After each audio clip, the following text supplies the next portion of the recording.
आपकी लड़ाई बहुत मजबूत लोग से है, कोई पैसे से मजबूत है तो किसी का राजनीतिक रसूख बहुत ज्यादा है। ऑफर्स भी आ रहे हैं, डराया भी जा रहा है, बेटा हम तुम्हारा चचा है ऐसे क्यों कर रहे हो, बेटा हम तुम्हारा भाई है ऐसे क्यों कर रहे हो। तो आपको ये सारी चीजें बोलने की जरूरत क्यों पड़ रही है, किस लिए पड़ रही है, आप भी जानते हैं कहीं ना कहीं आपके अंदर ये खामियां है। इनके ऑफिशियल आईडी से मेरे लिए एक गांजा की खरीद बिक्री करने वाला इंसान मेरे बारे में अपशब्द का इस्तेमाल कर रहा है, मेरे वालिद के बारे में, मेरे फादर इन लॉ के बारे में अपशब्द का इस्तेमाल कर रहा है। पैसे दे करके घर भेजा जा रहा है कि मेरी पर्ची बांटो, मेरा प्रचार करो। मैं हर एक घर में खुद जा रही हूँ, मैंने किसी को हायर नहीं कर रखा। विपक्षी को ये लगता है कि मुझे सिर्फ 500 वोट आएंगे, तो फिर ये डर क्यों रहे हैं मुझसे कि बाकी प्रत्याशियों को उनके हस्बैंड के नाम से जाना जा रहा है, किसी को उनके बेटे के नाम से जाना जा रहा है। मैं खुद के नाम से जानी जा रही हूँ, नीलोफर हुसैन। कई लोगों को पता भी नहीं होगा कि मेरे हस्बैंड का नाम क्या है। बोलने को मैं बहुत कुछ बोल सकती हूँ, बहुत कुछ सामने ला सकती हूँ। पार्किंग जो आपकी है, जिसको आपने अभी कार्यालय बना रखा है, उसमें जो आप 150 लोगों की भीड़ लगाते हैं, आपको ये तक नहीं पता उस 150 लोगों में 90% लोग मेरे होते हैं। सिलाई में लोगों को पकड़ पकड़ के रात के 12 बजे, 1 बजे, 2 बजे अपने पार्किंग में बुलाया जा रहा है, कंधे पे हाथ रख के ये बोला जा रहा है, अरे भाई कहाँ वहां पे, मैं बताऊंगी तो नहीं कि किसने बोला है, पता चलेगा उनका भी कॉलर पकड़ के उनको ले जाएंगे। इनको लगता है कि मेरे टेबल कुर्सी हटाने से ये मेरा प्रोग्राम रोक देंगे। तो भाई ऊपर वाले ने मुझे 2 पैर दिए हैं, मैं पैर का इस्तेमाल करूंगी, मैं डोर टू डोर जाऊंगी। आपको लगता है कि आप मेरा माइक हटवा देंगे तो मुझे बोलने से रोक देंगे। मेरे पास चोंगा है, मैं चोंगा लेके जाऊंगी। आपको लगता है कि आप वहां से स्ट्रीट लाइट जो हाइलोजन है वो हटवा देंगे तो मेरा प्रोग्राम खत्म हो जाएगा। मैं गली गली टॉर्च लेके घूमूंगी। तो रुकने तो मैं वाली नहीं हूँ। ये कोशिशें बेकार है, आप करना बंद कर दें। नमस्कार, आप देख रहे हैं न्यूज़ 26। इस वक्त हम जुगसलाई में हैं और हमारे साथ जुगसलाई से मेयर प्रत्याशी नीलोफर हुसैन हैं। उनसे बात करेंगे और जानेंगे कि क्या अभी समीकरण चल रहा है जुगसलाई का, कैसी चल रही है उनकी जनसभा यात्रा। उनसे कुछ तीखे सवाल भी करेंगे। मैम, बहुत बहुत स्वागत हमारे चैनल में। कैसा चल रहा है जनसंपर्क? बहुत अच्छा चल रहा है, बहुत अच्छा सपोर्ट मिल रहा है। और सपोर्टर्स से मैं कहना चाहूँगी कि वो साइलेंटली बहुत अच्छा सपोर्ट कर रहे हैं। तो मुझे हाय हुल्ला नहीं चाहिए, आप साइलेंटली ही सपोर्ट कीजिए, वो ही मेरे लिए बहुत। जनता से कैसा फीडबैक मिल रहा बहुत अच्छा फीडबैक मिल रहा है क्योंकि जो मेरे ऑपोजिशन में खड़े हैं, उनका बैकग्राउंड और मेरा बैकग्राउंड दोनों ही हमारी जुगसलाई की जनता जानती है। तो वो बहुत क्लियर है कि किनको इस बार उठा के आगे लाना है और किनके हाथों ही जुगसलाई का विकास होगा और कौन जीतने के बाद गायब हो जाएगा। तो जुगसलाई की जनता हमारी बहुत स्मार्ट है, उनको पता है कि किनको आगे करके लाना है और जुगसलाई में विकास लाना है। मैम, आपकी लड़ाई बहुत मजबूत लोग से है, कोई पैसे से मजबूत है तो किसी का राजनीतिक रसूख बहुत ज्यादा है। तो कहीं आपको ऐसा नहीं लग रहा है कि आप कहीं पीछे छूट रहे हैं या कहीं आपको कुछ डर सा नहीं लग रहा है? देखिए, डर की बात अगर बोलूँ तो डराया तो बहुत जा रहा है, लेकिन उनको भी पता चल गया है कि अब मुझे डराया नहीं जा सकता। ऑफर्स भी आ रहे हैं, डराया भी जा रहा है, मेरे सपोर्टर्स को भी डराया जा रहा है और जो लोग मेरे साथ दिखाई देते हैं उनको भी डराया जा रहा है। लेकिन बावजूद इसके आप देख सकते हैं कि मेरे पास झुंड की झुंड महिलाएं मेरे साथ चलती है, उनको किसी का डर नहीं है। और अब जुगसलाई पुराना 20 साल पुराना जुगसलाई नहीं रहा जहाँ पे आप भयभीत कर देंगे या अपना दबदबा दिखा करके लोगों को डरा देंगे। तो बिल्कुल डरने की मुझे तो डरने की जरूरत नहीं, मैं डरती भी नहीं हूँ। लेकिन सेफ्टी के लिए मैंने आवेदन डाल रखा है, सपोर्टर्स की सेफ्टी के लिए, मेरी सेफ्टी के लिए। और जो हमारा 23 को जो वोटिंग है वहां पे कुछ ऐसा कार्य ना हो जो माहौल को खराब किया जाए या बूथ कैप्चरिंग का खतरा हो। तो मेरे जितने भी बूथ है, मैंने सरकार से ये मांग रखी है कि ये सारे ही बूथ में मुझे एक्स्ट्रा फोर्स की फैसिलिटी चाहिए ताकि कोई भी माहौल को खराब ना कर सके। मैम, जुगसलाई में क्या समस्याएं हैं, किस समस्याओं को लेकर प्रत्याशी मैदान में है और आपके मुद्दे उनसे अलग कैसे हैं? देखिए, जुगसलाई में जब ये घोषित किया गया था कि ये सीट महिला को घोषित कर दिया गया है, तो सबसे पहला नाम आया था मेरा, नीलोफर हुसैन का। तो सबसे पहले कैंपेन क्यों आया? देखिए, ये आया इसलिए था क्योंकि लोग काफी टाइम से अवेयर थे कि ये चुनाव होगा, तो मेल में अगर आएगा तो यहाँ के बहुत सारे लोग हैं जो खड़े होना चाहते थे। लेकिन अचानक जब ये महिला सीट घोषित कर दिया गया तो लोगों को समझ नहीं आ रहा था कि हम अपने क्षेत्र से किसको खड़ा करें। चूंकि मैं एक टीचर रह चुकी हूँ और मेरा स्कूल चलता था गरीब बच्चों के लिए, फ्री स्कूल्स था वो, और मैं फ्री ट्यूशन क्लासेस भी दिया करती थी। तो इस चीज से लोग मुझे जानते थे कि हाँ, मैं समाज के लिए काम करती हूँ। और मेरा बैकग्राउंड भी जानते थे, मेरी एजुकेशन भी जानते थे, मैं किस पर्सनालिटी की हूँ वो भी जानते थे। इंटरप्ट करना चाहूंगा। टीचिंग भी एक अच्छी लाइन थी, उससे भी आप समाज सेवा कर रहे थे, गरीब बच्चों को पढ़ा रहे थे, ट्यूशंस दे रहे थे। तो हर हर लोग अपने अपने सेवा कर रहे हैं, तो एक सेवा भाव था। तो अचानक से चुनाव लड़ने का माहौल कैसे बना, विचार चुनाव कैसे लड़ने बना? का मैं बता रही हूँ माहौल ऐसे बना ना कि मेरे पास, जब मैं वही बता रही हूँ कि लोगों को कोई एक ऐसा कैंडिडेट महिला में मिल नहीं रहा था जो कि सक्सेसफुली इस सीट को संभाल सके। तो लोगों की नज़र मुझ पे आई, लोग मेरे पास आए, उन्होंने मुझसे बातें की, मुझे कन्विंस करा, तो मेरे पेरेंट्स को कन्विंस करा, मेरे इन लॉज को कन्विंस करा। मुझे बताया गया कि ये बहुत अच्छा काम है, समाज का सेवा का काम है, और आपको अगर चुना जा रहा है, लोग इसको करने के लिए परेशान है, प्रपोजल देते, आपके पास खुद प्रपोजल आया है, तो आपको बिल्कुल इस चीज़ को लेके आगे बढ़ना चाहिए। मैंने थोड़ा रिसर्च किया इसमें कि किसके अंतर्गत क्या आएगा नहीं आएगा, मुझे लगा नहीं बहुत अच्छी बात है, अगर मैं ये कर सकती हूँ तो क्यों नहीं। फिर वहां से ये सिलसिला शुरू हुआ। मैम, जो बाकी प्रत्याशी हैं उनके पीछे लोग दिखाई दे रहे हैं, मजबूत लोग दिखाई दे रहे हैं, आपके पीछे कौन है? ये कौन सी ऐसी ताकत है जो आपको चुनाव लड़ने को मजबूर कर रही है? देखिए, यही तो मेरा प्लस पॉइंट है ना कि बाकी प्रत्याशियों को उनके हस्बैंड के नाम से जाना जा रहा है, किसी को उनके बेटे के नाम से जाना जा रहा है। मैं खुद के नाम से जानी जा रही हूँ, नीलोफर हुसैन। कई लोगों को पता भी नहीं होगा कि मेरे हस्बैंड का नाम क्या है। मैं कोई पॉलिटिकल बैकग्राउंड से नहीं आ रही, बावजूद इसके लोग मुझे पसंद कर रहे हैं, लोग मुझे सपोर्ट कर रहे हैं। आप जो मेरा जो वीडियोस रहता है या जैसे मेरे इंटरव्यूज रहते हैं, आप उनका क्या बोलते हैं, मैसेजेस देखिए, उनका जो आता है कमेंट्स, वो कमेंट्स देखिए, मुझे इतना अच्छा सपोर्ट मिल रहा है। तो ये एक तरह से कहीं ना कहीं मैं समझती हूँ कि ये मेरा प्लस पॉइंट है कि मुझे किसी के नाम से नहीं जाना जा रहा। मुझे ये सीट मिलेगी, मुझे उस पर बैठना है, मुझे निर्णय लेना है, मुझे काम करना है। तो कोई क्यों अपने हस्बैंड के नाम से जान रहा है? आप भी फ्रंट फुट पे आइए, आप भी खुद का काम खुद कीजिए। प्रचार के दौरान सबके हस्बैंड्स उनका प्रचार कर रहे हैं, मैं खुद प्रचार कर रही हूँ। यहाँ लोगों को हायर किया जा रहा है, 5-5 के बल्क में पैसे दे करके घर भेजा जा रहा है कि मेरी पर्ची बांटो, मेरा प्रचार करो। मैं हर एक घर में खुद जा रही हूँ, मैंने किसी को हायर नहीं कर रखा। भाई, हम गरीब लोग हैं, हम 500-500 रुपया दे के सुबह से शाम तक मजदूरी नहीं करा सकते लोगों को, तो मैं खुद मजदूरी कर रही हूँ, क्योंकि बाद में भी मुझे ही काम करना है। एक तरफ आप बता रहे हैं कि आपको भारी जन समर्थन मिल रहा है, वहीं विपक्ष आरोप लगा रहे हैं कि नीलोफर सिर्फ 500 वोट लाएंगी, 500 वोट से ज्यादा उनको वोट हासिल नहीं होगा। तो क्या जी, कहना चाहेंगे? विपक्षी को ये लगता है कि मुझे सिर्फ 500 वोट आएंगे, तो फिर ये डर क्यों रहे हैं मुझसे? ये क्यों मेरे सपोर्ट को देख के बौखला गए? क्यों ये मेरी जीत को देखकर बौखला रहे? क्यों मेरे पास डे बाय डे ऑफर्स आ रहे हैं? क्यों मेरे पास दबाव बनाया जा रहा है कि आप बैठ जाइए? आप मुझे उस 500 वोट के साथ खुशी-खुशी लड़ने दीजिए ना। मेरा भी तो कोई आत्मसम्मान है, मुझे लड़ने दीजिए। वो 500 वोट से आपको क्या ही फ़र्क पड़ जाएगा, आप तो वैसे ही जीत जाओगे। तो मेरा पीछा छोड़ दीजिए। हर एक बात में उनका, हर एक सभा में उनकी नीलोफ़र होती है, हर एक प्रचार में उनकी नीलोफ़र होती है। ये मुद्दे पे जाते ही नहीं कि इनको जीतने के बाद करना क्या है। इनका मुद्दा यही है कि नीलोफ़र 2000 का जाली नोट है, नीलोफ़र 12th पास है, नीलोफ़र ये है, नीलोफ़र वो है, नीलोफ़र के साथ कोई नहीं, नीलोफ़र को 500 वोट आएगा, 50 वोट आएगा। वो मेरी ज़िम्मेदारी है कि मुझे क्या वोट मिल रहा है, नहीं मिल रहा, उस वोट के साथ मुझे जीने दिया जाए, उस वोट के साथ मुझे खुशी-खुशी और शांतिपूर्वक लड़ने दिया जाए।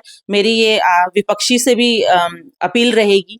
और बाकी रहा सवाल 500 वोट मिलने का कि 5000 वोट मिलने का कि 10,000 वोट मिलने का, ये मेरे सपोर्टर्स, पूरी जुगसलाई की जनता, एक-एक इंसान यहाँ का जानता है कि अंदर-अंदर सभी के सभी मेरे सपोर्टर्स हैं। वो साइलेंटली मेरे लिए काम कर रहे हैं, क्योंकि कोई फ्रंट फुट पे आना नहीं चाहता।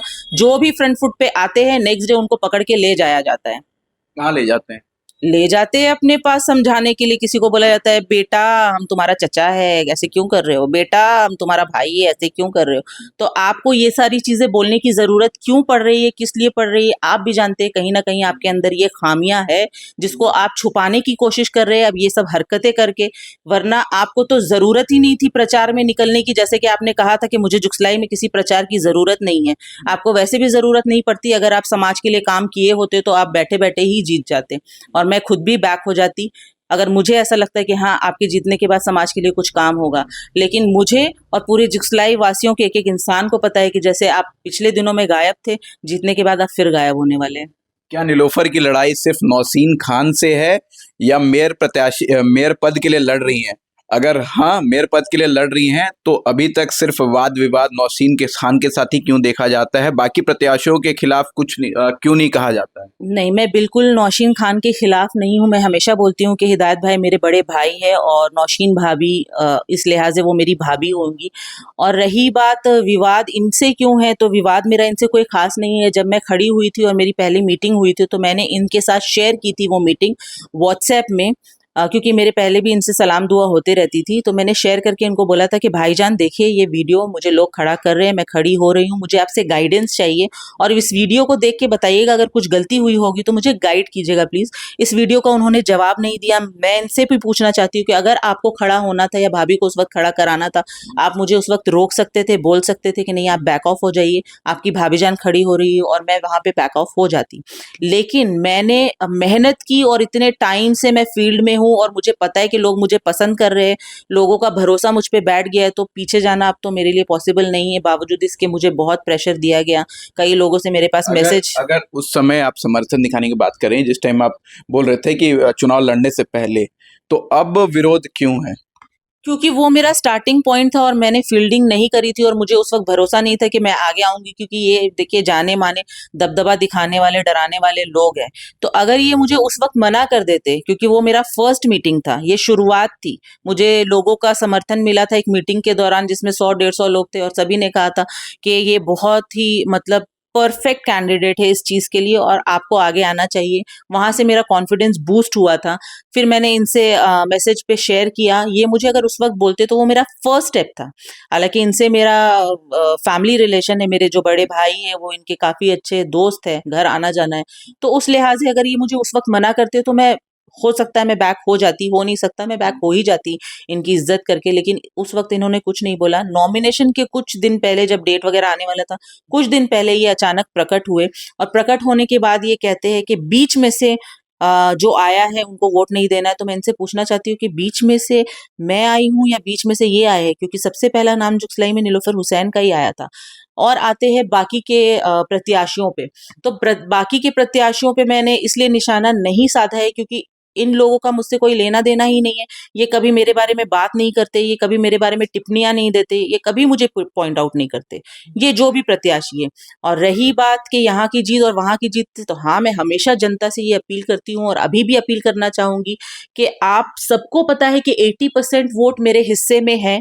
सब जानते हैं साइलेंटली जो मेरे लिए काम कर रहे हैं, और ये भाईजान खुद भी जानते हैं।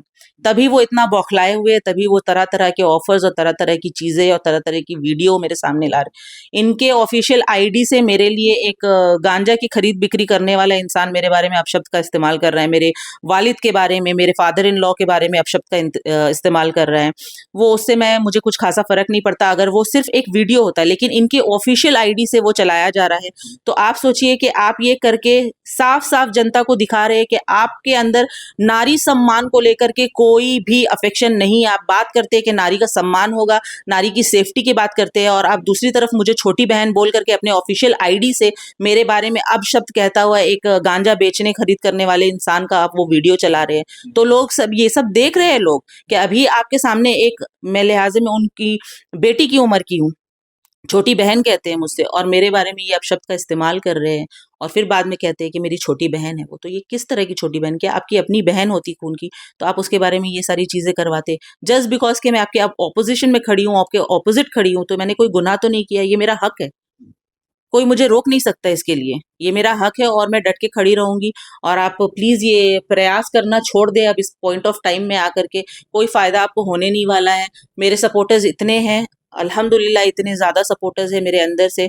इनका बौखलाहट, यही सब चीजें देख करके ये बौखला रहे हैं कि नीलोफर के इतने सपोर्टर्स क्यों और मेरे क्यों नहीं है। तो भाई आपने उस तरह का काम किया ही नहीं है जुगसलाई में जो आगे आकर के आपको सपोर्ट मिले।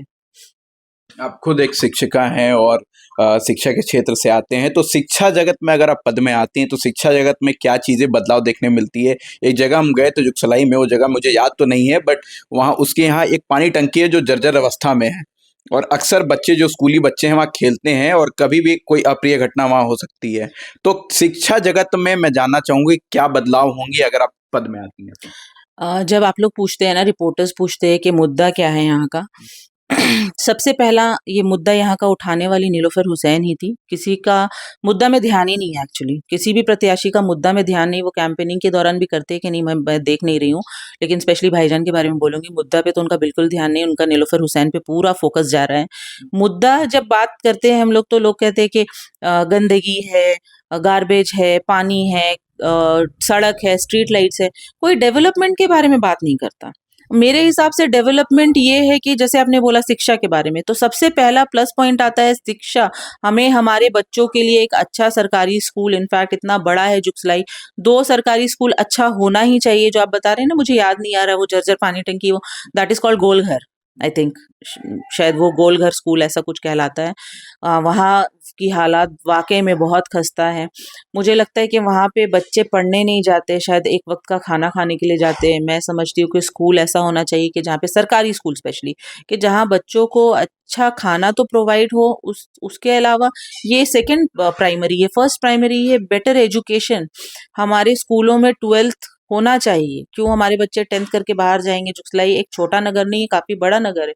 तो मैं चाहती हूँ कि जुगसलाई में 11-12 भी हो, +2 के लिए हमारी बच्चियों को बाहर नहीं जाना पड़े।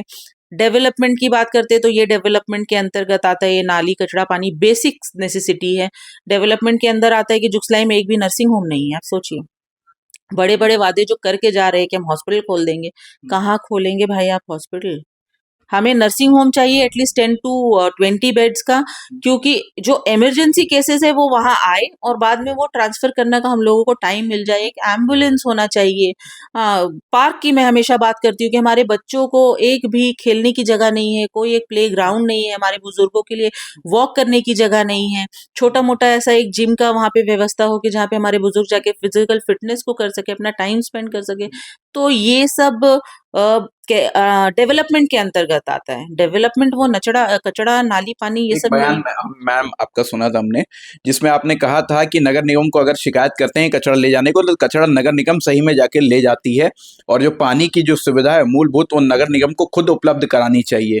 तो आपके हिसाब से डेवलपमेंट क्या होना चाहिए, ये पानी कचरा को छोड़ के? देखिए, पानी, कचरा ये बेसिक नेसेसिटी है, इस पे बिल्कुल काम करना पड़ेगा। अगर मैं ये बोलूँगी कि इसको छोड़ दो और वो स्कूल और पार्क और ये सब में जाओ, तो गलत बात होगी। शुरुआत यहीं से होती है कि हमारा नगर स्वच्छ हो। हमें हर एक के घर में स्वच्छ पानी की ज़रूरत है, बिना पानी का जीवन पॉसिबल नहीं है। तो नगर पालिका पे आते हैं कि नगर पालिका काम करती है। मैंने खुद करवाया है। डे 1 से जब मैं प्रचार के लिए निकली थी, तो लोगों का कहना था कि यहाँ कचरा, वहाँ कचरा, आप करवाइए। मैं एप्लीकेशन डालती हूँ, नगर निगम काम करती है। काम करवाना आना चाहिए, प्रोसेस की जानकारी होनी चाहिए, और सबसे पहले कि इंसान में इच्छुकता होनी चाहिए कि हाँ, ये काम करवाना है।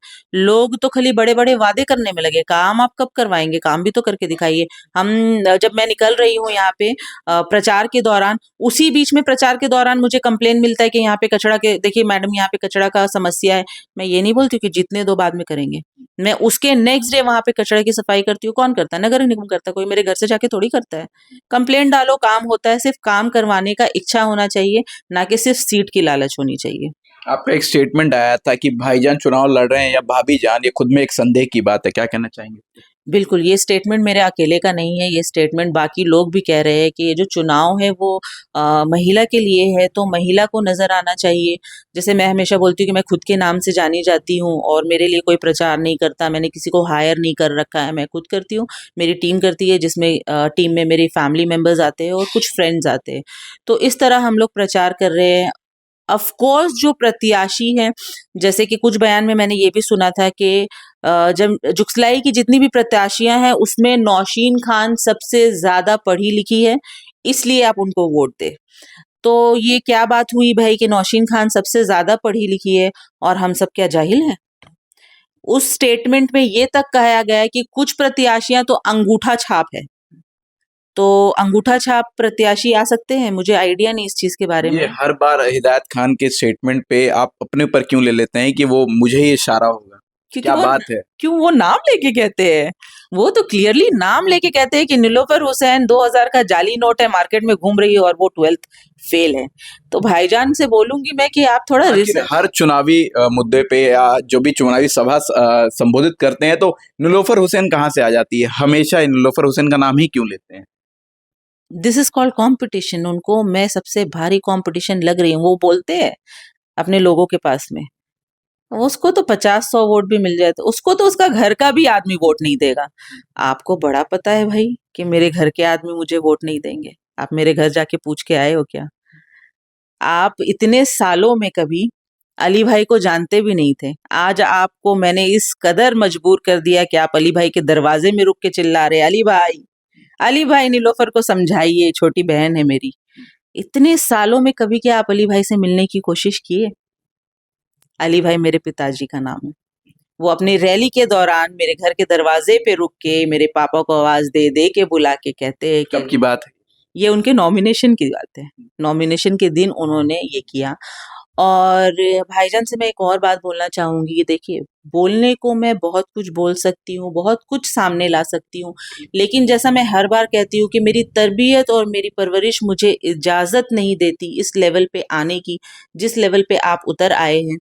तो बाकी कहने को तो बहुत चीज़ है। आपके जो पार्किंग जो आपकी है, जिसको आपने अभी कार्यालय बना रखा है, उसमें जो आप 100-50 लोगों की भीड़ लगाते हैं, आपको ये तक नहीं पता उस 100-50 लोगों में 90% लोग मेरे होते हैं और वहाँ बात क्या होता है, और आप मेरे लिए किन किन अपशब्दों का इस्तेमाल करके लोगों से रिपीट करवाते हैं कि बोलो नीलोफर हुसैन के बारे में ऐसा बोलो, और चिल्लाते हैं, वहां नारा लगवाते हैं। तो आपको इस चीज की जानकारी मैं देना चाहती हूँ कि वो नारा वहां से निकलने के जब बाद आपके लोग हैं तो उनके पास क्यों संपर्क में रहते भय का माहौल है। जैसा कि मैंने पहले कहा आपको कि जुगसलाई में भय का माहौल है। जुगसलाई में लोगों को पकड़ पकड़ के रात के 12 बजे, 1 बजे, 2 बजे अपने पार्किंग में बुलाया जा रहा है, कंधे पे हाथ रख के ये बोला जा रहा है।